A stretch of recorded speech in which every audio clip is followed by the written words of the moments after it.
ગીર સોમનાથ ખેડૂતોના પાકને જીવતદાન. ગીર સોમનાથ જિલ્લામાં વરસાદ ખેંચાતા ખેડૂતોમાં ચિંતાનું મોજું ફરી વળ્યું હતું. ખેડૂતોએ ચોમાસું વાવેલ મગફળી, સોયાબીન જેવા ચોમાસુ પાકોમાં વરસાદ ખેંચાતા પાણીની જરૂરિયાત ઊભી થઈ હતી. ક્યારે જેની અટકતાપૂર્વક રાહ જોઈ રહ્યા હતા તે મેઘરાજાએ આખરે કૃપા કરતાં હાલ તો ખેડૂતોના ઊભા પાકને જીવનદાન મળ્યું છે અને ખેડૂતોમાં ખુશીની લહેર જોવા મળી રહી. જિલ્લામાં વ્યાપક વરસાદથી ખેડૂતોમાં આનંદ છવાયો છે.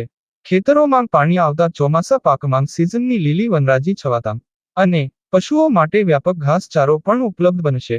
વ્યાપક વરસાદથી જગતના તાતના હૈયે ઉમંગ છલકાઈ રહ્યો છે.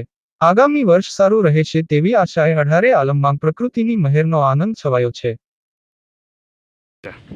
મારું નામ રાજેશભાઈ ઝાલા છે. હું ગીર સોમનાથ જિલ્લાના સૂત્રાપાડા તાલુકાનો વસવાટી છું. આપણે થોડાક સમયથી ખેડૂતો છે તે વરસાદની ખૂબ જ કાગડોળે રાહ જોઈ રહ્યા હતા. તો ભગવાને ખૂબ કૃપા કરેલી છે. એના અનુસંધાને થોડોક આપણે વરસાદ થયેલો છે. તો આ કારણે આપણા જે ખેડૂતો છે એને કપાસ અને મગફળીના પાકની અંદર થોડુંક જીવનદાન મળેલું છે. પણ આ સોમનાથ જિલ્લાની અંદર જોઈએ આપણે એકંદરે સમગ્ર ગુજરાતની અંદર સારો એવો વરસાદ થયેલો છે.